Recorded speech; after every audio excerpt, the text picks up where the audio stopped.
wano bali mutegeka onions tugendako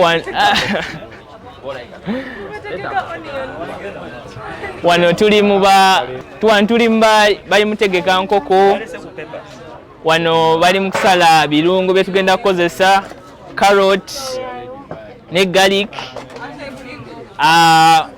weyongera nojja n'otambula wano tuli mu kutegeka nyama yaffe gye tugenda kulya abasajja bano bagitaddemu amaanyi nga bwobalaba wetuvaawo tugenze ntubalagako wano ka basmati kaffe akalungi ennyo kamukamu gwe muganda konna tugenda kukali olunaku olwaleero wenkweyongezaayo eno nkutuusa esepiki etokota obulungi egenda obeeramu etokoko obulungi egenda obeeramu omuceere gwaffe abaana gwe bagenda okweyagaliramu eno session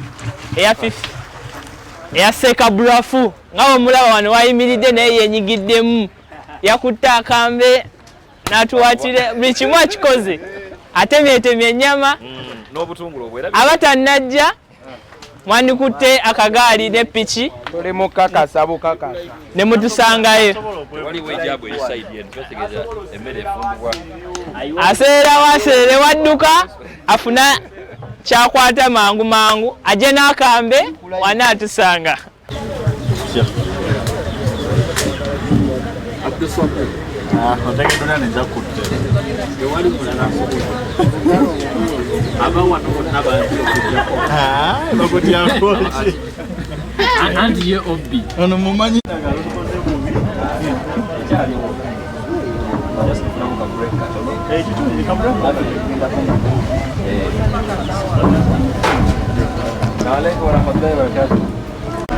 Assalamu alaikum warahmatullahi wabarakatuh.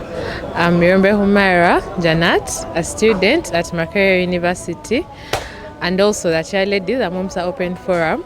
And today in our marriage halak, which is the 50th episode of Islamic dating and marriage series, we are calling it the cooking edition.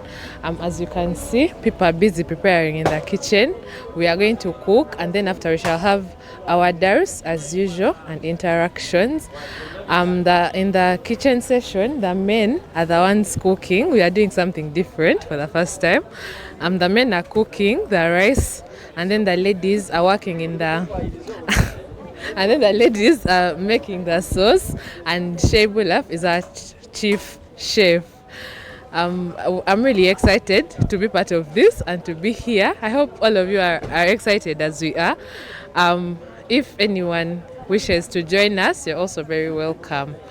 Assalamu alaikum warahmatullahi wabarakatuh. Assalamu alaikum warahmatullahi wabarakatuh. Sivyo mutya subire muri bali bulungi.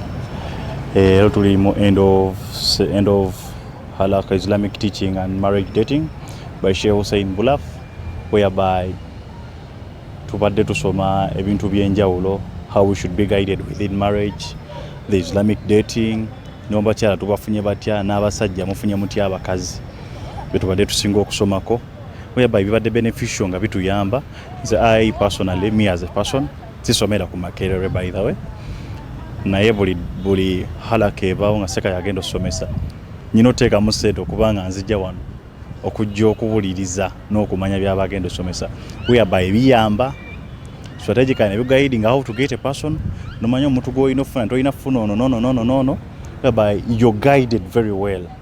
Era this goes to people batasobola ndowooza kujja wano ku attendiga, just numbadde missing a lot, but within the next semester seka agenda kuddamu asomese, whereby musobola okujja cause bituyambye nnyo. Whereby right now solo manyo omukazi nfunye ye afaanana atya, I should get a person like this and this and this, kyali wange no mufunira but my friend, whereby musobola okufunamu muno aba nemwefunamu mwenga mmwe within the Islamic teaching seka zabadde asomesa, whereby kibadde kituyamba fenga muwaayo nemusooka nemwogerezeganya ne seeka, then n'ababuulirira ku ngeri gye mulina okufunamu your partners and very other things. Tusomye ku marriage, tusomye ku divorce, tusomye ku lwaki abantu bafuna obutaka, ne tumanya n'engeri gye tuyinza at least okufuna obutabaganya wakati than engeri endala abantu ne babanga bekkanya bannaabwe kabona sangolo n'agamba nti like bano beekyawanono n'ayogerera obufumbo yet nga tamanyi the beneficiaries ate nga ye in fact abulimu. Thus mbakubiriza mwenna okujja semester eddako seka agenda basomesa naye nga asomeseza bulungi. Oba oyagala okumanya ebisinga osobola checkinga ku AL-HIDAAYA media n'omanya byonna bibadde bateekayo. Wetutyo twatandika ziri program zaanezibwa kubanga kati gwe balabalamu omuntu ankubidde essimu nti anoonya mukyala. Nze Hanifu simanyina oba mahali bagagaba batya naye nja kufunayo era omukyala wano gwe mpotezaawo nti nina omwami ayagala okukola ki naye nga tetulina yirimu. Kakati nga obufumbo bwe bulina chansi nyingi nnyo kola ki okufa oba mukitegeera. Netunoonyako ne ku Imam Kyeyune baali batugambye nti alina programu y'abantu abakola ki. Nzijukira nze namukubira n'essimu Imam yaŋŋamba nti yakola ku bantu bakulukulu oba programu endowooza yali abantu bakulu si bavubuka bato. Ngamba agala bavubuka bato tetuwase naye alhamdulillah programu eyo netandika.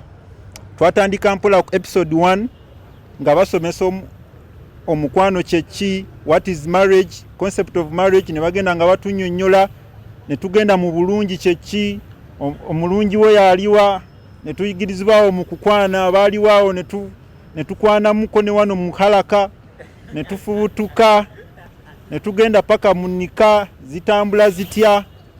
Era ndowooza okuva halaka eno we yatandika ndowooza tufunye kapa ezisuka nga mu 7 alhamdulillah ezivudde wano.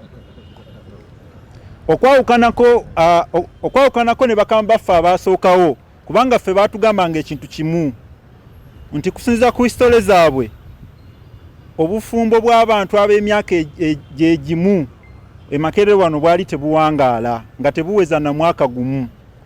Oba mujjukira bulungi abalingawo ebiseera ebyo. Kaakati kapa ezo zonna nga wenzogedde 7 zonna z'abantu baawano. Omwami ajja wano n'asoma, tetumanya bulungi wajje beesanga nga bavudde wano. Ekyo tumanya nti omwami abeera wano ng'asoma n'omukyala n'abeera wano ng'akola ki? Ng'asoma. Kasa mumala okwezuula nga mukola enteekateeka n'esseeka nga abagaidinga as a couple. Bamubitegeera bulungi. Kakati kati wetugambira nti woba olina omwami eyo ng'akwogereza kyandibadde kirungi nnyo n'ofunayo omusomesa asobola okugaidinga kubanga munayo ebintu by'obufumbo nabyo biringa wolaba ebintu ebirala byonna byetaagamu okukola ki. Taatawo ne maama we asobola okulambika naye oba ayinza obutamanya bulungi busiraamu nga baseka we bakola ki oba butegeera.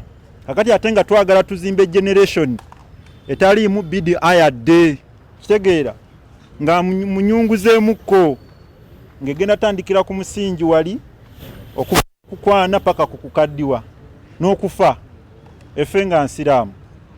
So wotyo wetuze leero tugenda ku episode ya 50 kitegeeza gibadde ng'emyaka okuva 2022 2023 2024 kumpi gye emyaka ng'ebiri seeko ono tetumuwangako yadde n'ekikumi.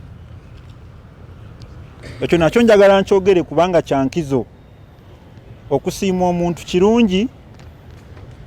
Sijja gamba mbu akyaliwo kuba simanyi ddi lwagenda kufa naye okugezaako kubanga lumu yaŋŋambako okugenda omukyalirako ewuwe ku ofiisi ndowooza nagendayo emirundi nga 3 naye okozesa ennusu nga 8 ku mutwalo okugenda n'okudda.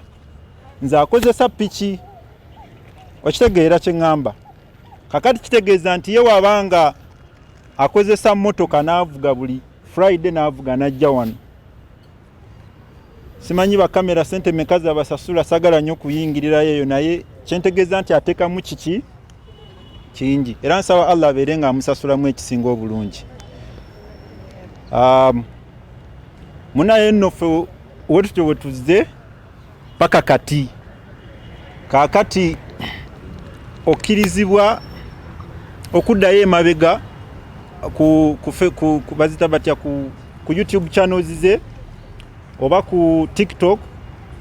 Owewanga asinga kwesa nnyo TikTok. TikTok yo nyangu oba toyagala nnyo biwanvu ogenda n'osemayo kamu waliwo kenalabye nga seeka abuuza nti ng'omukyala oli wakubuuza how are you omukyala ogamba otya olina agamba nti omwami wambuuza nti how are you mugamba nti I'm financially unstable ogenda n'obuwulirizaako bunyuma naye concept eri nti olina okufunamu kyokola ki kyoyiga n'osoma kuva ku episode esooka nojja ng'ogattagatta bye wamiisinga paka kati so ndowooza nti omulimo gwange gubadde okusookera ddala gwa kugezaako okuba nti mbawa preamble ya marriage halaka kakati tukyebuuza nti obufumbo bwe buligwayo tuliddako ki kuba kati halaka eno kirabika seeka twakola ki twagimuwa halakiye abeere nga atusomesa abaaliwo mu 1998 ndowooza nze n'abasi twali tuzaalibwa Sheikh Sekadde yatandika wano halaka ng'asomesa ku swala 1998 kakati ndowooza abantu beebuuzanga nti swala bw'eriggwayo alisomesa ki ekitegeera naye kati tuli mu myaka ndowooza giba 26 halaka eyo ekyabeerawo buli lwa Sande akuba nti ekyenkizo ebeeramu bakulu bokka abato tubeeramu batini ddala kitegeeza nti kumpi abatandika nayo bakyakola ki kakati halaka eno ffe twagiwa seeka mpola mpola maybe obufumbo bwe buligwayo nalawulirako nga basomesa ne ku divorce mpola mpola awo ndowooza oba divorce nze olina kweyisa otya oba nayo bijja kubeerayo tugende nga tusoma ebintu mu maaso eyo oba alizaako n'atugamba nti kati katusomese kukuza baana something like that but egenda kuba continuous paka ndowooza abakulembeze be baligamba nti tukole ki tugistopinge tutegerekese bulungi kaakati omulimo gwange nga bwe mbagambye gubadde gwakola preamble nakumenga sure nti mutuula mu kalire tubadde tugenda kusomesa bakyala bokka ate nga abasajja yemmwe basekazadde b'eggwanga mulina okubanga mumanya ebintu bino ne bangamba nti njira nzigulawo nga we mutuuka waliwo alina kyayagala okubuuza mu byenjogedde wadde somesezza kuba oyinza oba wekitategeerekese kakati waliwo abagamba nti naye programu eno kakati fe abagala okuwasa tukola tutya tujje tusomenga busomi tugende tujje tusomenga busomi tugende manyi waliwo abawulira mayi kyalaka bafunayo abakazi kanzije nkole ki ebintu byakufuna abakazi nno biri mudduwa ne istikhara nyingi naye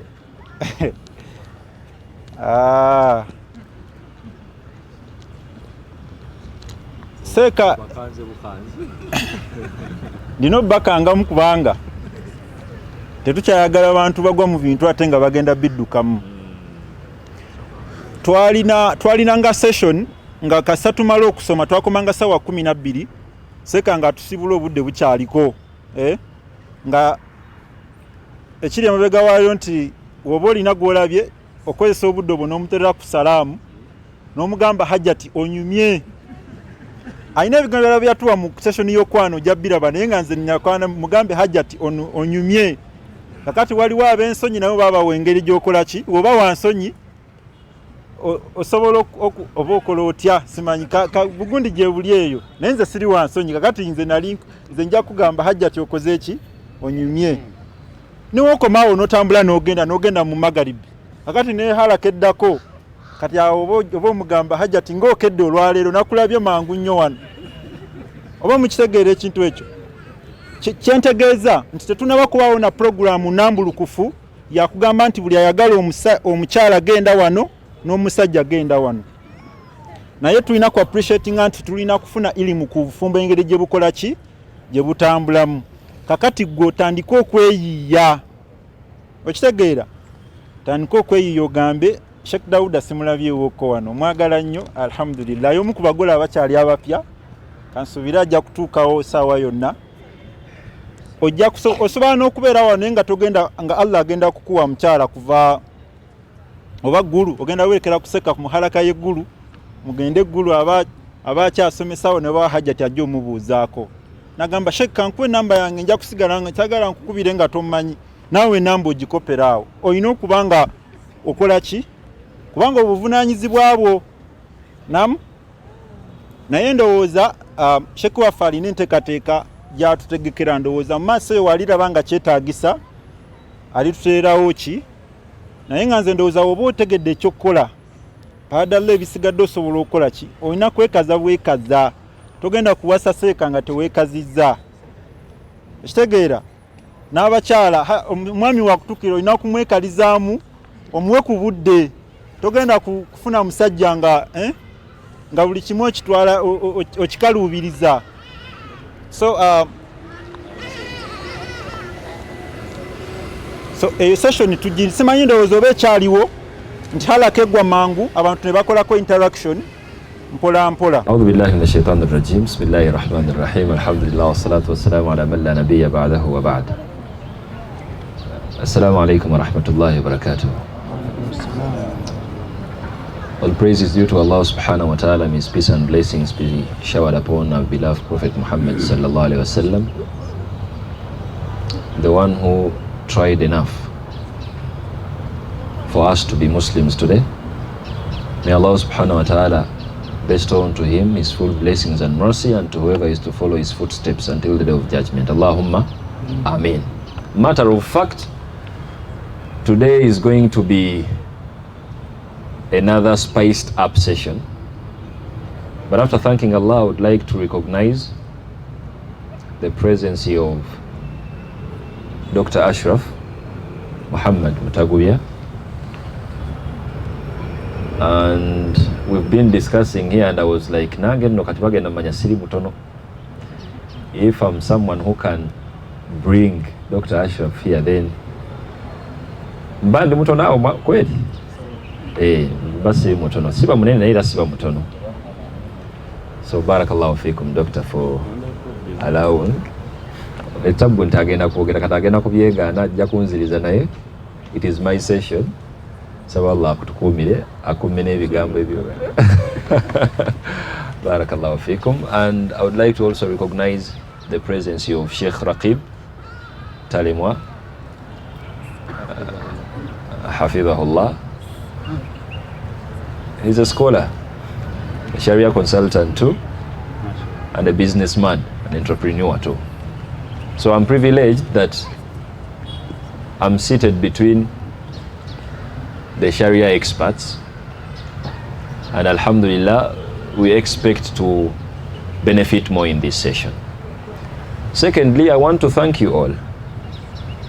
Most especially, before I thank the audience, I want to thank the few personalities that actually sponsored this being. The likes of Imam Murtada. Tabyagala nno naye Imam mwaku bantu salamu kinsusseeko. Imam Murtada, he's not a student here. He's a responsible man and a leader in the community, but he sponsored this. Sabasiramu bampere ku salamu sebo bakutegeere. Waalaikum salam wa rahmatullahi wa barakatuh. He's an imam and a businessman too, and councillor Shia too. Aine ensonyi tajja kuwa salamu ndowooza. And many. I know Mugisha has been around. Thank you all, whoever has contributed to this being. May Allah subhanahu wa ta'ala put you amongst people who never lack. Allahumma ameen. I want to also thank my friends, brothers and sisters who are already in marriage as a result of this halakha. I keep telling you, if you don't want marriage, it is okay. People who loved marriage are already in marriage, and alhamdulillah, it is a hub that is in progress. Engineer Farid, tuwe ku salam sijja bikiriza. Tuwe ku salam inshallah. Engineer Farid is around. Wa alaikum salam wa rahmatullahi wa barakatuh. And definitely Miss Farid is also around here. Na yenso nyizibu okumuta yinzo obutatuwa salam. Dr. Hanif has been here. Simanyi wagenze. Dr. Hanif, tuongere salam. Yes. Wa alaikum salam wa rahmatullahi wa barakatuh. I've seen Sister Fatuma somewhere at Chomanji. What a natuka. Naye wali, salamu alaikum. Nabo ani gwe nera bidale mekunyigira bwerere. Miss Byantaka. Hajataida. Naye wali alhamdulillah. Alaikum salam wa rahmatullah. Kakati yonna ndi musanyufu abawulu abali wanyo kale nammwe mbasanyukiddeko naye essanyu lyennina lyabo tusaba Allah abeerenga abakuuma nammwe abasobozese. Now I would like to give out how this program is going to proceed. Definitely it's an eating program because it has been a cooking edition.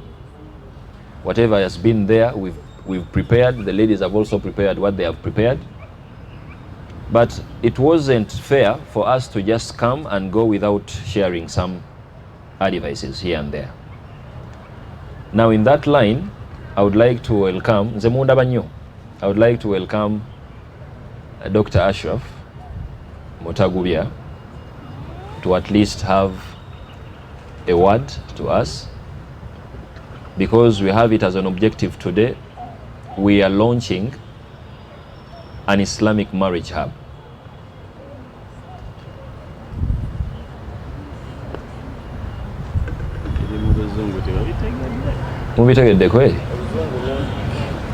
An Islamic marriage, let's keep it English. An Islamic marriage hub definitely is something that is going to have to be as a foundation for whatever we are going to speak here, inshallah. So njagadde nkabasulemu birowoozo kababeeremu, such that as we are speaking you're thinking about it, but we are launching it. Actually it was launched yesterday at IUIU in campus Bale, and here we are today in the central to make sure you're also aware about it. Si abawuru bokka, y'abafumbo n'abantu abagala okubeera guided in their own family setup and in that line of business. So without wasting time, I would like to take this opportunity to welcome Dr. Ashraf.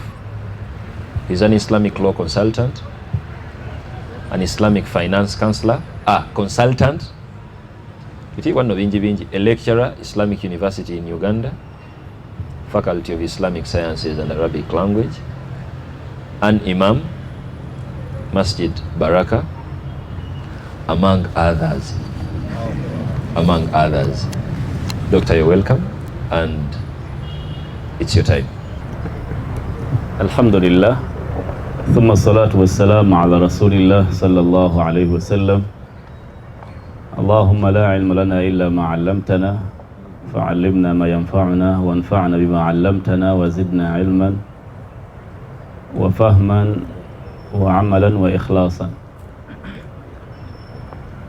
It is an honor to be here, and Sheikh Bulaf has already challenged me when he started his speech in English.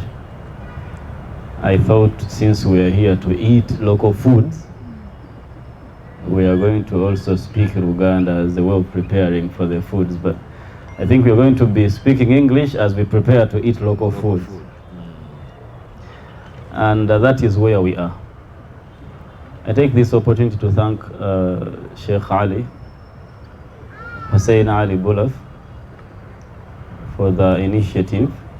May Allah Tabaraka wa Ta'ala bless you, and may you not lack, and may your children find ease in marriage, and you, because I know you're about to add a few more. May Allah make it easy for you. I also want to recognize the presence of Sheikh Raqib. I'm glad to have met him here on this special occasion. Among us too is another scholar. Unfortunately enough, is an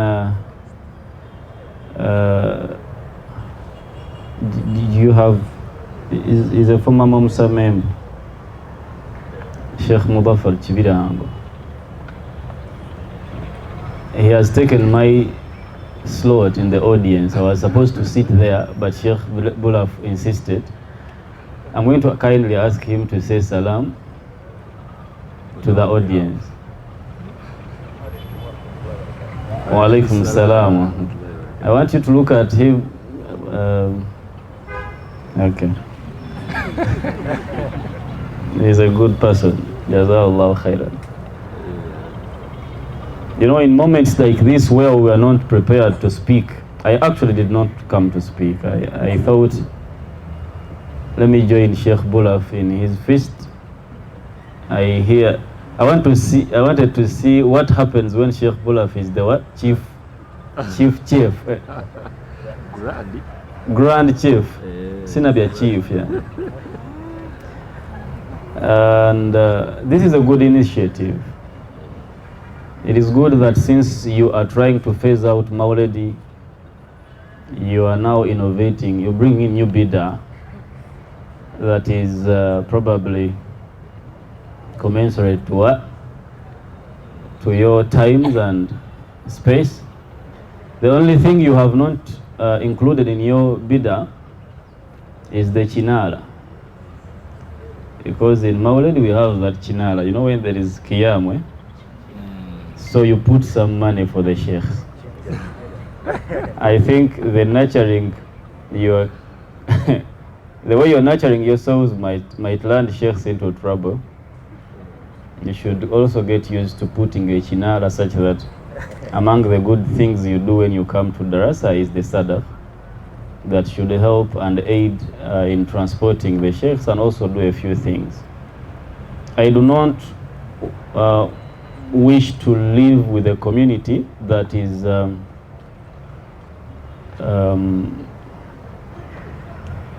word was going to come through as though it is insulting, but it's not good to nurture ourselves in a manner where we only receive from sheikhs, and alhamdulillah we thank them for their good contribution.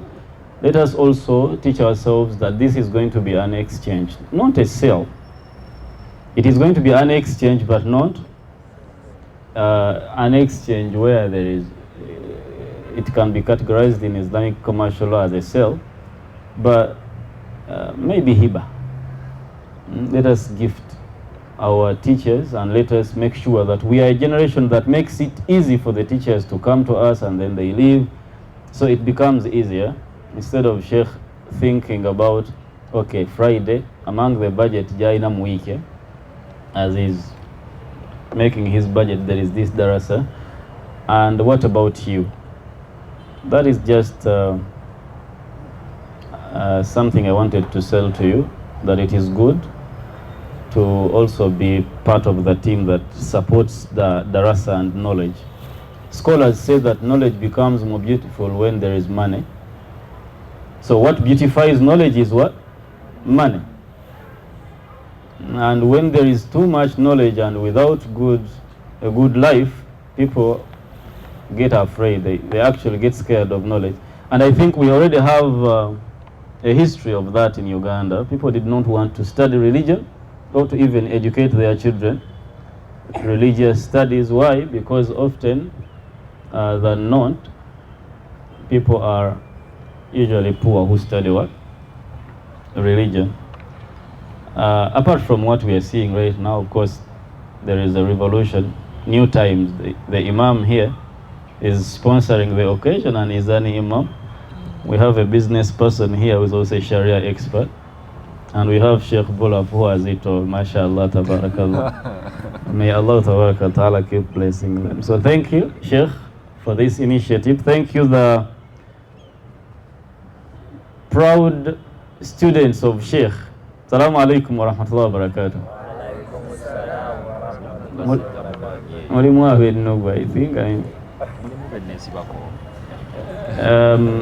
You cannot be a teacher without students. Even though we are encouraged as teachers to keep teaching, especially to teach in secrecy. Of course, we have a fitna of camera and it is also necessary.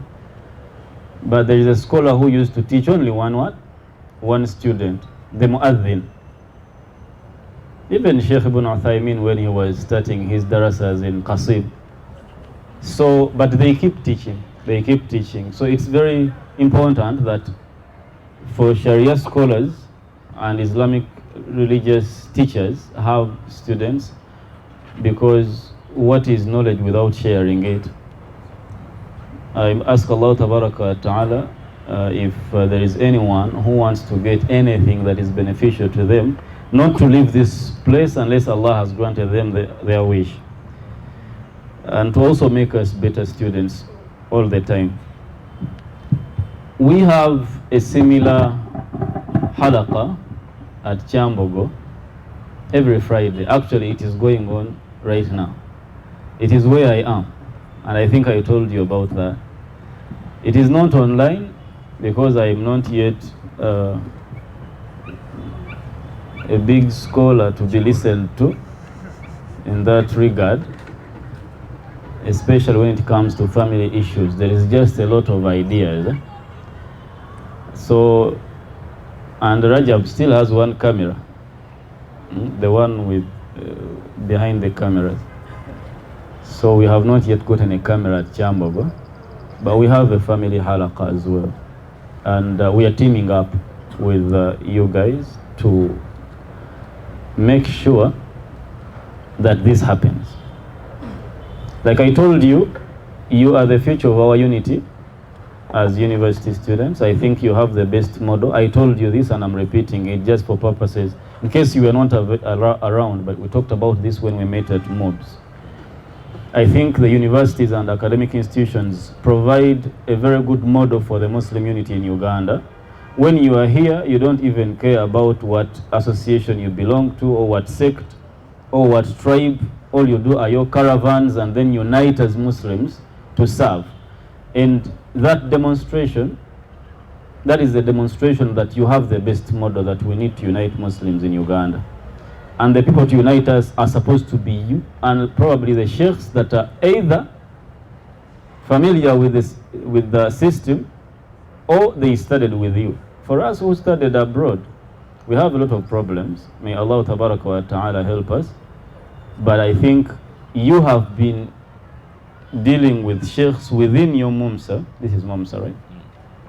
And you have never had any problems. They understand how you think and how everything works. And this model has to be exported. And why we suggested that, because I looked at the university leaderships, the university leadership in Uganda, and you find that there is a guild president, there is GRCs, there is ministers, there is the judiciary, it felt like universities nurture leaders who are going to lead this nation. So people get out of here when they know how parliament works, how rules of procedure, you understand.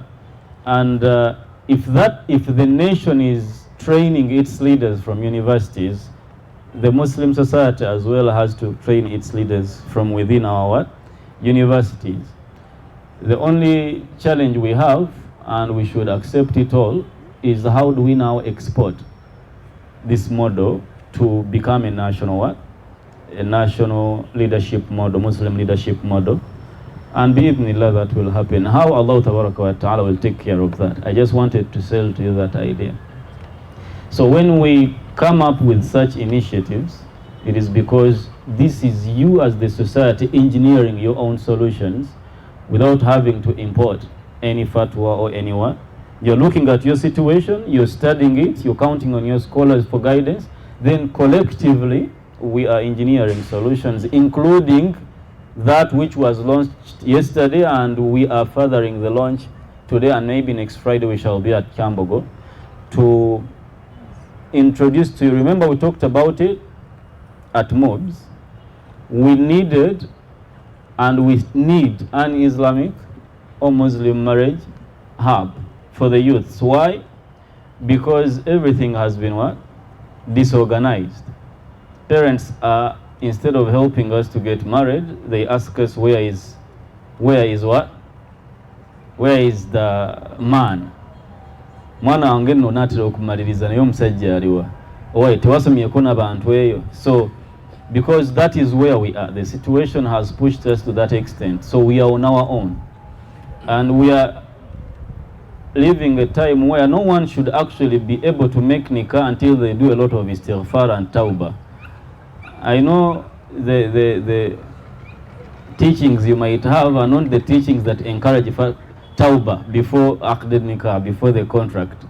But trust me, even the best of the sheikhs in Uganda, it's very difficult for you to get to marry someone when there isn't a percentage of haram you've committed. Why? Because you have to talk to them, you have to meet them, and the mahram issue is not even something you consider. Actually, Sheikh Bulaf has become your mahram. Now we have this new innovation where the Sheikh becomes a mahram, that in his presence everyone is what? Is well behaved and people can talk when Sheikh is watching them. He is supposed to be a non-mahram, but now unfortunately he's what? He's a mahram. So we have unique challenges, we have unique solutions, but those solutions are not going to come from abroad. One of the things we think and we thought, not only as sheikhs, as teachers, but collectively in consultation with you guys, was that we need a place where we meet primarily to learn about what? About this thing called marriage. And we learn about it in a manner that suits our time and place. Because I have not seen Sheikh Bulaf come with a classic religious book of fiqh and open it, then we start discussing. He's discussing issues at hand and he's guiding, and I like what he calls it usually on social media, like guidance. He calls it guidance, but behind that is religious and Islamic what? Guidance. So this is how we author our own what? Our own path and then leave the consequences. The Islamic Marriage Hub or the Muslim Marriage Hub is meant to be for the youths. Why? Because we have been abandoned. Everyone wants us to study and pursue a career. They know you're struggling with your being human. But they want to pretend that nothing is happening. Your mother, Hajat, knows that you're struggling, and she knows that at your age she was already married and a number of boys were already disturbing her and she was disturbing some. Also your father knows, these people know, but now they are also confused. They are also confused. So the fact that the society lost control and doesn't know anymore how to guide us towards marriage, the only thing that is still remaining is the Kwanjula, the embaga itself. Alhamdulillah, the society still has it. Now you call the other one, now they know how that thing works, but how to get there, you need to struggle and fight alone. If we do not be deliberate as religious scholars and leaders, together with you, the people who have this problem, to find a solution, we shall not find a solution. And beyond that, I understand that women are now intimidating. So the traditional masculinity is getting lost. One of the questions I asked, I said, people here in Chambogo, people who are here and from Chambogo, you have dodged my class because you did not know that I will be here. And here we are, we meet here, so you have dodged. One of the things I told them, I asked them, and they confessed, is that the confidence to approach a woman and tell them what you think has shrinked. So tubalaba nga mutambula mugumye kanzu zinyumye naye telling a Hajat who is well educated, she's learned, ayinza n'okuba alina omulimu, what you think is, now you are supposed to be the one to approach, but now you're scared, you don't know how to do that. We need a hub. We need somewhere where we feel safe to at least train ourselves. I liked what my brother said here, that they were trained to kukwana. And Alhamdulillah, it worked for you. I've seen a kid here. I hope that kid is yours. But someone has to start this thing, and someone has to have the confidence to risk rejection and to risk the consequences of being brave. Otherwise, if we are all hesitant, nothing is going to happen, and we're going to be doing very bad things in secrecy. The Muslim Marriage Hub is one of the solutions we are trying to engineer, and Sheikh Bulaf is leading us on that. I'm coming in as well to be part of the team, where the youthful are going to find comfort, and we are anchoring this hub in knowledge. For example, I was talking to Sheikh Bulaf and we were thinking about what should be the conditions, some of the conditions for someone to join. We are like, you have to tell us your teacher. Okay, you're joining the hub, but where do you study? About marriage. We should know. This whole thing of we are part of a solution where there is no knowledge, that is very what? Very dangerous. It is a movement based on knowledge. We are learning about the Islamic family law. And we are studying this as we analyze our cultures, and we are finding solutions. Now, is it totally haram or halal? I know you're going to start and you're going to hear a lot of fatwas. We are only trying to find a solution, and we are only trying to be Ugandans. Should we include your parents to be the mahrams? We can't do that. Your parent is not even at the university. So we have to accept the reality that you want to get married, but it is hard and difficult for you to get what? To get married. Why? Because you don't even have money to marry, and the sister wants money, or you think she wants money. Maybe she doesn't.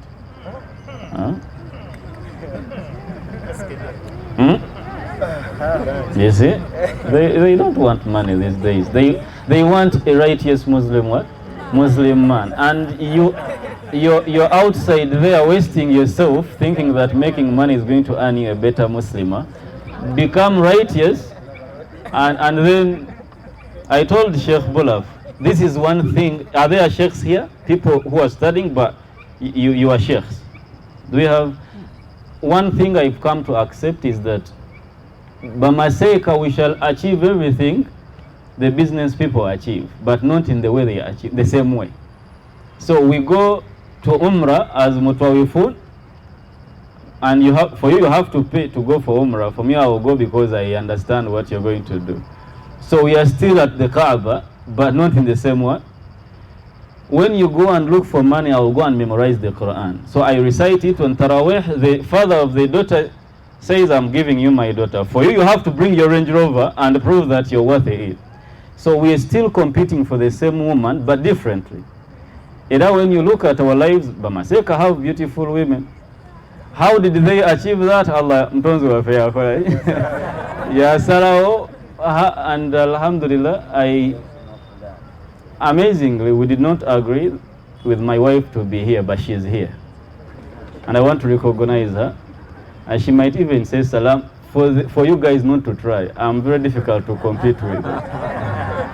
Say salam, Hajjat Bashir. Wa alaikum salam. Echo muchikubire ko mungala bakitegese. Oli akutene ku mutwe agamba. Okay. If you're sporting Lisbon, byekola Man City. Okay, alhamdulillah, that has happened. Tekijja kuddamu kubeerawo mu muyinza okoza mugenda kuddamu mu kirabe.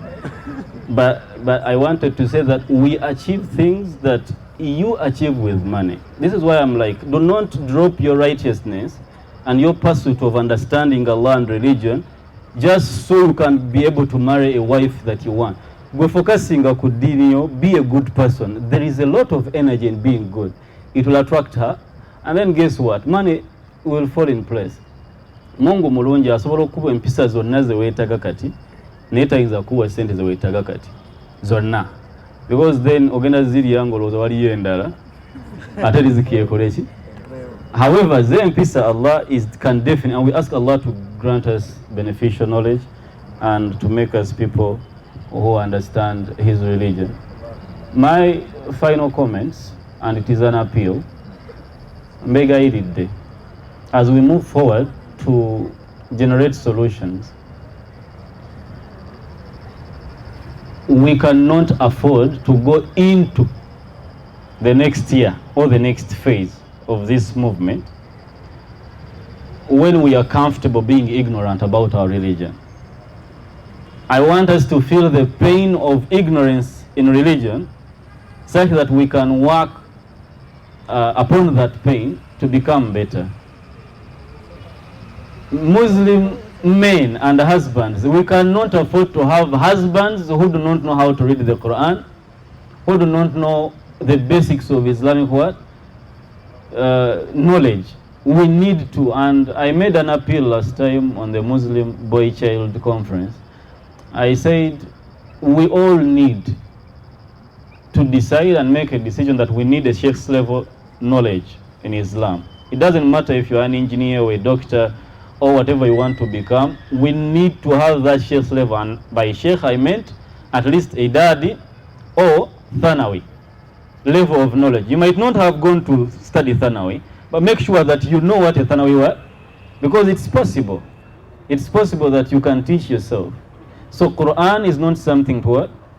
Just imagine where we have a hub and most of the men, the young men in that hub are that knowledgeable in their religion. Then we have secured for the Muslim as well a good husband and a good father later on. The same thing is what we want to happen to the females. Bahajat, there is that tendency that religion is secondary to a woman. I want us to break that curse. We've been reluctant as a generation, as a nation, in educating women their religion. Kindly do not accept that. You need to have that level of knowledge moving forward.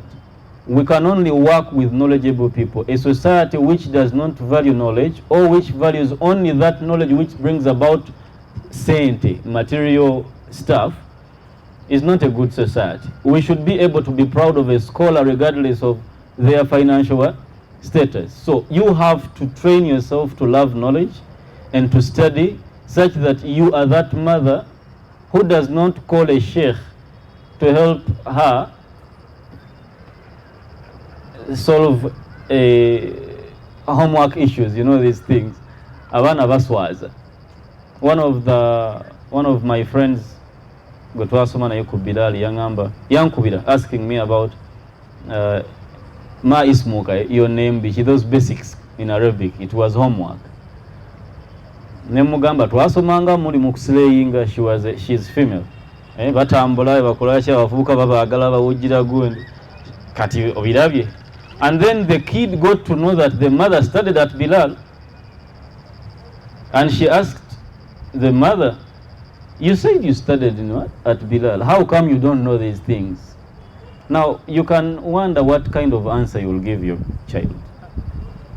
If the child knows, if your child knows in primary, how do you not know?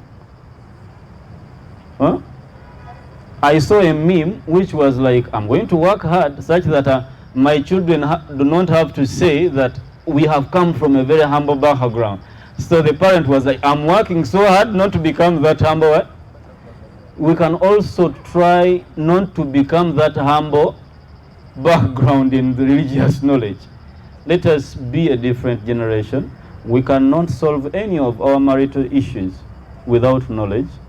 We are committed as sheikhs to push this through. And I hope that, inshallah, you are committed as well, because we wouldn't have showed up in such big numbers. May Allah tabaraka wa ta'ala bless this gathering and also help us, guide us to the right solutions for our ummah. Otherwise, when it comes to marriage, we are all alone. You are all alone. And those who are graduating year 3, you know that everyone is asking you about marriage, but no one is helping to at least point you anywhere. They are like, you struggle, we are waiting for the nikah. We are waiting for the... اذهب أنت وربك. It's like, you go and fight your wars, don't tell us a lot of things, but all in all that, nafunyo msajja, nafunyo mchala, Allahu Akbar, la ilaha illallah. Now the struggle is yours.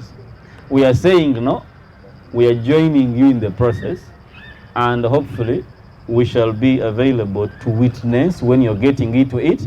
But also our hub is going to make sure that you are a brother and sister during what? During marriage. If a divorce is supposed to happen, we should also be there for you to do some palliative care. For those who studied psychology, I don't know what mkafunye. I also like as a sheikh to confuse some of you. Like, we're like, okay, we study secular, but what is palliative care? Mufe wa mufa mutu bi ghaibiko. Otherwise, saba Allah ijtiwa tuwe mobulonji. Sheikh told me we have an interactive session. Yeah. I know omutanzija comes in the Rusigenda kulekera audience in Jaga. Actually, I envy the sheikh I feel like making a swap. Assalamu alaikum.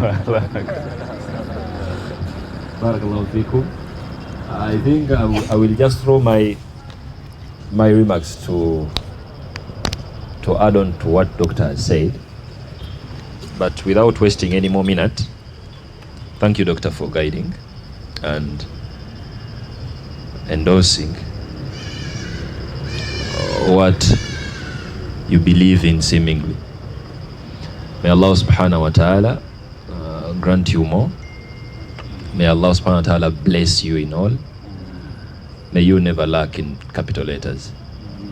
Ameen ya Rabbi. Now, Sheikh Raqib doesn't want to say something, but at least I want him to say something in 1-2 minutes, and then we head into our interactive session, inshallah. Amatenda malungi ga Allah tabaraka wa ta'ala. Sijja kukozesa luzungu, sirumanyi.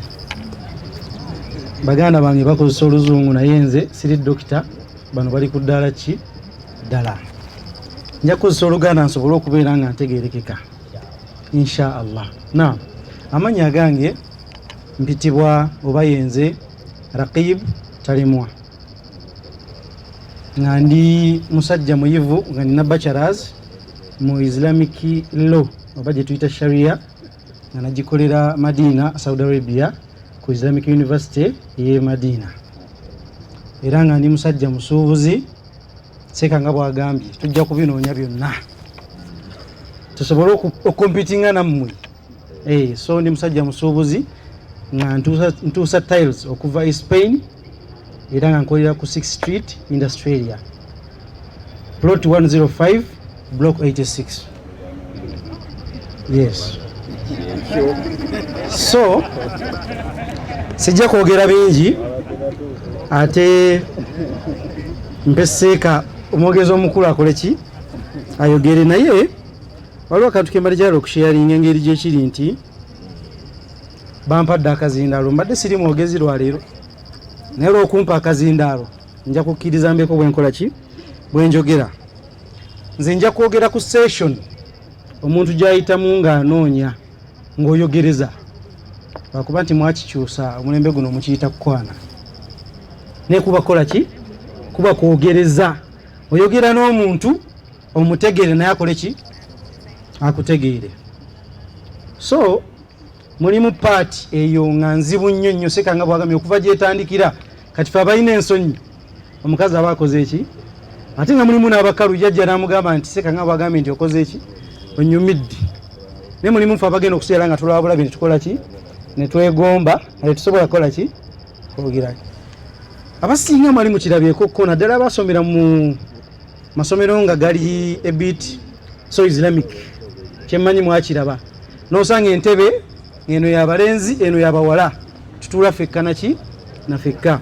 Nze gye nasomera ku Bilali mwana wattu twalinayo abaana nga okwaprochinga kuzibu, nange nalimu.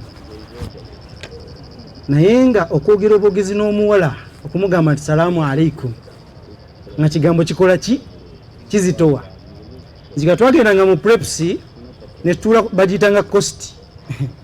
Kosti ke kakuba akawula desike z'abalenzi n'abaki n'abawala. Saidi emu y'abalenzi, endala y'abaki y'abawala. Naye nga weesanga omuntu ng'atugamba nti leero ngenda mubagambirako. Twalina omusiraamu bamuyitanga Abdurrashid nga amanyi okubikola, nagamba ngenda leero kumugamba. Tegerekese bulungi. Ne tugenda mu prepu nga ffe tumukolera sayini tumugamba nga tetukola ki, nga tetukulaba nga togira. Okutuusa omusiraamu lwe yeevaamu n'agenda n'agamba jati salaamu alaikum, n'amugamba alaikum salaam, badde nsaba mpe ku Kulaani.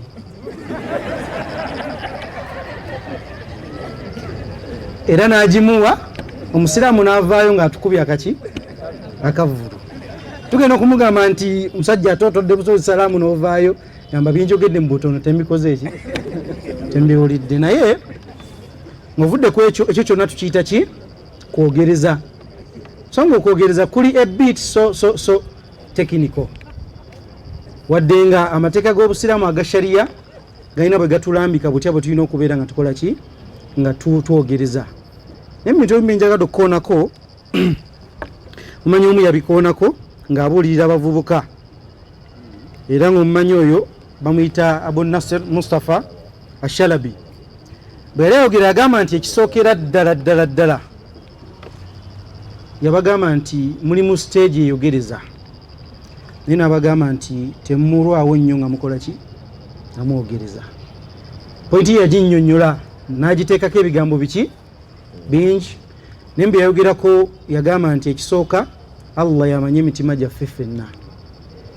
Gye mukoma okulwawo ne mubeeraawo mwana wa munno myaka 2 myaka 3 mb'okola ki omwetegereze. Tugambye nti kibi osobola okuba nti gwe ku mbeera eyiyo ogamba nti bwesitabeera na muntu myaka 3 mbasikoze eki simutegedde oli entitled ku ndowoozayo, ngera waliwo agamba nti zisobola kuwasa mukazi nga sibaddeeko naye noyo alina endowooza naye ki ye.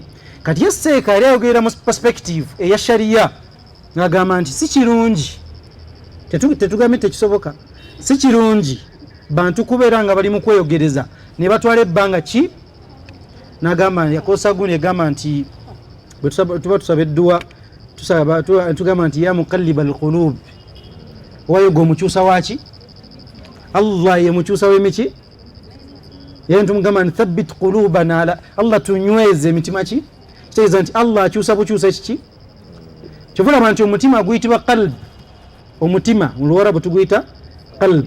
Qalbu mu Luwarabu kitegeeza kintu kikoze eki kyekyusa. Yuqallib akyusa. Tegerekise bulungi. Ebbanga lye mumalanga mukyali mu dating process eno newangala nnyo Allah asobola okubagerera mummwe ne mubamu ekikola ki nkikyuka. Tegerekise bulungi. Ekyo sikuwadde budde wabula ne nkugamba nti tolwawo nnyo. Sijja kuwa magezi nkugambe nti kwana omwezi okole ki ojja kufuna omusezi. Naam. Ekyokubiri Seeka n'atugamba nti bwe muba nga musazeewo okubeera nga muli mu kwogereza enjogereza y'Obusiraamu tetukkirizibwa kweyawula nnyo n'abantu bano betukola ki betwogereza. Wadde nti Uganda wano Seeka nga bwe yagambye nti tetujja kukwata fatuwa eziva e Saudi Arabia nga gye twasomera tuzireete zikole Uganda, tezijja kukola. Naye n'agamba nti tugezeeku nnyo okubeera nga tetutandika kweyawula nnyo n'abantu bano betukola ki betukwana, ng'okusanga nga abantu muli mu mbeera yakuba nti mutandika okuwangala mwenna, abamu batuuka ne ku level ne batandika n'okubeera bonna si bafumbo si bawuulu wabula bali wakati. Nosanga omusiraamu nga yeewaana ye agamba banne nti mwe abafumbo munsinga ki, nze buli kyofuna nkola ki ate nze bwe njagala nenkola ki nengoba nenkyusa. Tegerekise bulungi. Ekyo Obusiraamu tebukola ki tebukyagala. Era omuntu yandibadde mugezaako nnyo okubeera nga mwogerezeganya na mukwano gwange awangalira UK bamuyita Umaru, tajja kunyigira. Naye Seeka Umaru yalaba omwana omuwala bali bagenze waliwo fraternity y'Abannayuganda e UK babasinganya nga bwe tuli wano. Musiraamu n'alaba omuwala n'akola ki n'amusiima. Bwejja nayogerako naye ne bexchanginga ki contacts. Ye teyamanya nti contact omuwala muwadde yaani ya taata we. Tegerekise bulungi. Omusiraamu ng'agenda akanamba kakalina tekasiimuuse ng'akola ki ng'ateeka ku WhatsApp message. Agenda okugira nga oli amugamba byongamba sikola ki sibitegeera. Amugamba waliwo omuwala yaŋŋambye egundi ne gundi namusanze nga tugenze mu fraternity y'abaki y'Abannayuganda. Kati oliko okumumuwa taata we namugamba ono munnakola ki akunoonya. N'omuwala yamugamba ekigambo kimu kyenjagala tutunulemu nti gwe kyolooza nti tekisoboka kikola ki. Yamugamba nti tetusobola kwogera kiwanvu, bayogeramu kyeboogeramu ekitonotono ne batagenda wala. Naye yamugamba nti tetusobola kwogera kiwanvu lwansonga nti nze nganze eddiini yange tenzikiriza kubeera nga njogera naawe okumala akaseera kaki akawanvu nga tewali kiriwo.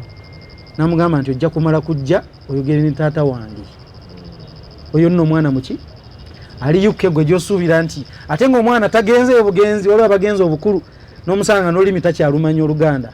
Tegerekese bulungi. Naye ng'oli akulidde famire gyekola ki gyewangalira. Naye omuvubuka yaŋŋamba nti ekintu ekyo kyankyalenjinga.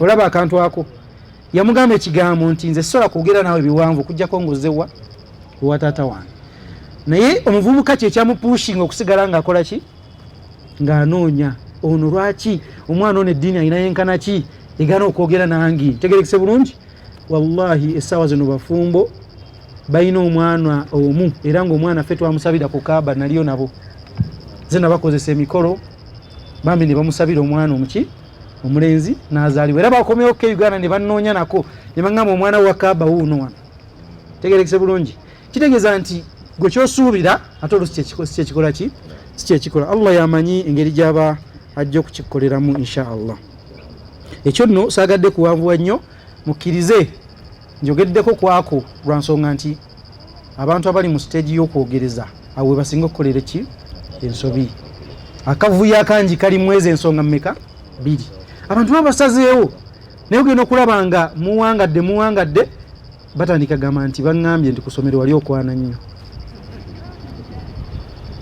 musanga nga omwana omuwala yekyusizza oba omwana omulenzi akoze eki yekyusizza mu mbeera efaananako bwetyo then awo sabe busabe Allah era nga seeka bwagamba tumusabanga guidance gye buva ne gye bukola ki ffe wano we tuli tunoonya solutions ez'ebyo bye tulaba ebiyinza okukaluma mu buki marriage hub kyekola ki kyegoberera so naye nga inshallah tusaba Allahu tabaraka wa taala abeere nga atugasa n'obwo obutono bwensobodde okusharingako nammwe then n'ekirala abasiraamu bonna bali mu mirimu nga wasukka leve ey'okusoma watakharraja oba wasoma university wano oba wasomerawa n'ova mu kusoma kakasa bulungi nti mu mirimu bw'otandika okukola n'ofuuka bize ensonga y'okwogereza ekola ki ekyo seeka ajja kwongera okikola ki okitonya mu interaction yagambye nti gyeziri insha Allah era seeka ajja kwongera akitubuulize biizinillah. Assalamu alaikum warahmatullahi wabarakatuh.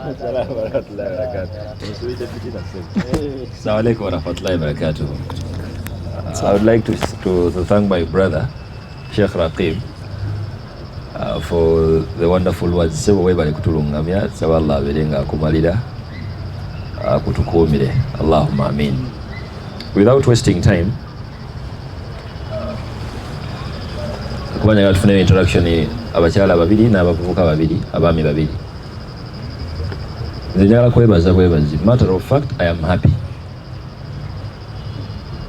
I am happy. And as we are giving this marriage hub idea to you, link ejja kubanga eweerezebwa mu groups ez'enjawulo ze mulimu those who might be interested into being part. The fewer people, the better. The fewer, the better. But we are happy. Thank you for being part of this, and may Allah subhanahu wa ta'ala see you through that. Njagala kwebaza abantu babiri asookera ddala Engineer Rajab ono, the head of AL-HIDAAYA Islam Media. Now from episode 1 Dr. paka the 50th episode olwaleero Dr. Nifundo ozujjukira, Engineer Rajab has been part of this session, and whatever is here, it's because of him. May Allah subhanahu wa ta'ala preserve him. Si musajja mwogeza anyumira obeera mabega wa kamera naye abantu bawubire ku salaamu se. Mbu yatandise. Assalamu alaikum wa rahmatullahi wa barakatuh. Wa alaikum salaam wa rahmatullahi wa barakatuh. When I call him engineer, omulowooza nti mba mupatika yabisoma, like he is one. He's a graduate of that. May Allah subhanahu wa ta'ala preserve you for us, and AL-HIDAAYA Islam Media for that. Secondly, I want to also thank my wife, Abawubire Kuka. Tariu.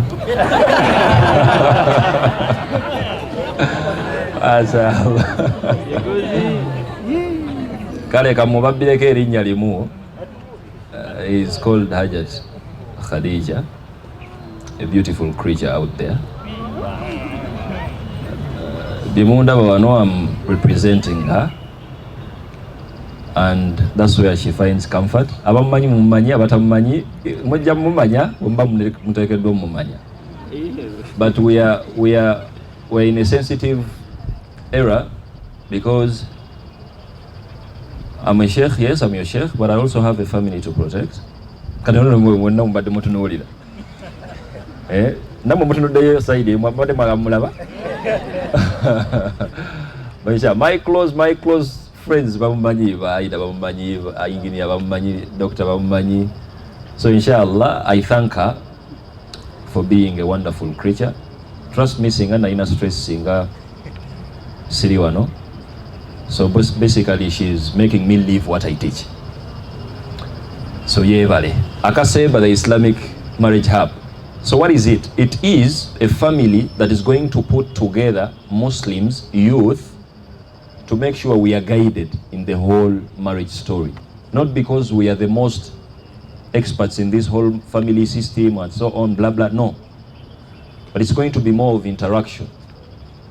Tumiitinga, netuogera kubizibu byaffe. These are some of the services, just to add on to what the sheikhs have said. The premarital counseling and coaching. Mwegoba nnyo, muyingira obufumbo. Musoma hadisi ezibayingiza obufumbo. You don't have any skill. Wallahi toyina kyomanyi. But you're a husband of someone and you're a wife of someone.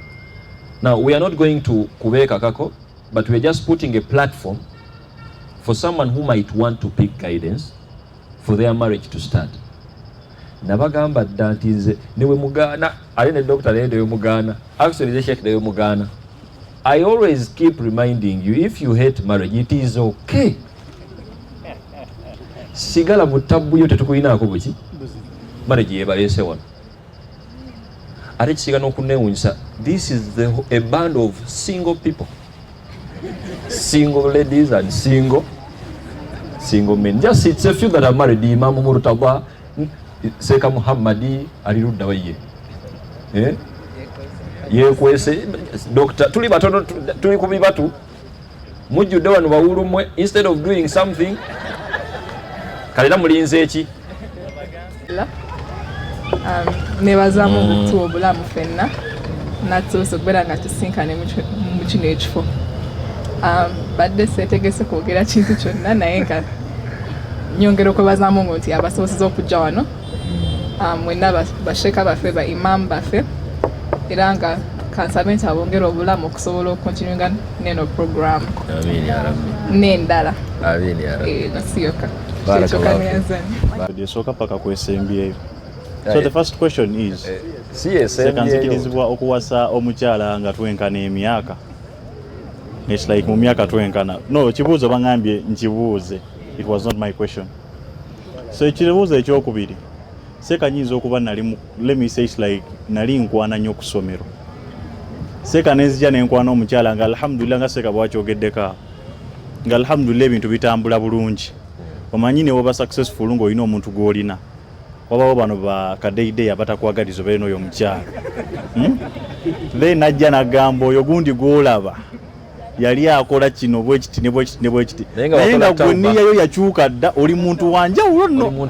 Wallahi weeyozezza nako olaba obadde okyuse nga otuuse ku situation oyo ddala alhamdulillah kati ntuuse. Naye oli najja n'akwogera nga omukyala ekintu kibadde kibulewo katono. N'akwonoonera buli kimu nga buli wogenda okukwana bagamba oyo bw'omumanya bye yali akola. Allahu akbar, omala budde. Naye nga nniyayo yakyuka. Kyekiro ekisinga okuluma. Era bangi n'ekibuuzo ekirala seka kyembuuza. Seka nga oli bwayogedde wano tuli bangi alhamdulillah. Seka nze example gyenda. Seka sobola sanga tugambe tutambudde ebweru. Kubanze sijja gandi nsomera tutambudde ebweru ngenze. Seka n'osanga bano abakyalo oba omukyala yonna. Seka nze sobola kusanga lunaku lusooka nenga ndi njagala kwogera naawe. Ne woba onyiridde otya sisobola. What the first thing is, ne bw'omusanga omulundi ogusooka togenda kuddamu kola. Naye mbola alhamdulillah nyirira mashallah wadde tonnamusoma. N'osooka ogamba singa afuna omukisa oguddamu okumulaba. Seka te otukoze tutya kuba omukyalo solo mwego n'ogamba maansooke mumusomeko ndabe naye nga tolina ngeri ogenda kuddamu. Ate nga sikusanga nkugambe mpe ennamba eko nzija okusaba ennamba ogenda gaha kati wakana akavuka kanjagaza ki. Naye nga Allah tomanya nti nombo future yagitadde mu nze. Naye ng'oli awo weeraga. Assalamu alaikum. Something to do with the age difference. That is the 34th episode. Twakyogerako waneno bulungi nnyo, so I don't want to do injustice to the topic. In case you can get reference, it is the 34th episode. Ojirabe then tejja kuyamba atabdusobu twemanya. I will give you the link inshallah. Nenga, thank you all. I am aware that we have the community from IU Females Campus, the community from Chambogo illegally, because your mentor is here, the community from Mulago, the community from that's what Mutesa Royal University, Gulu in absentia online, and those who are not students also, but they are part of the session because nabo webali banji, they are professionals elsewhere. Mwebali, thank you for being part. I'm looking forward to at least having sessions, one-on-one sessions. Nange njagala nimbategeera mwenna. Kale olwaliro kali jeno hala kamuzenga muli banji. Naye bwe tuddayo ku default nga mukendedekendeemu kakatono. Kyetaaga tuba nga twemanyi. Tusaba Allah abeere nga atuwa that connection. And we are not going to tell you that please use this platform for what you are learning. I'm repeating that. Use this platform for what you are learning. In capital letters, use the platform for what you are. If you get in hands of my student who is a girl, a lady, a serious one, expect seriousity there. Sibangu nnyo. Kubanga bategeera nnyo. If you come across my student who is also a man in making, or maybe a man already, nabo bali responsible. Sibakumalira nnyo ki budde. So may Allah subhanahu wa ta'ala deal with your being single to make sure you get partners. Those who will die single, at least you don't know that, but you try. But chances are high you might die single, tomanya kubanga. These are all platforms trying to save you from dying single. Barakallahu fikum. I think let's get done with prayers maybe, and then we get our feast. We be warmer, faba fumbye, ba grand chef CF. We be tagala muko katono. Ngomanya baje ebiragiro byaffe. Assalamu alaikum wa rahmatullahi wa barakatuh. Until we meet again inshallah. Assalamu alaikum.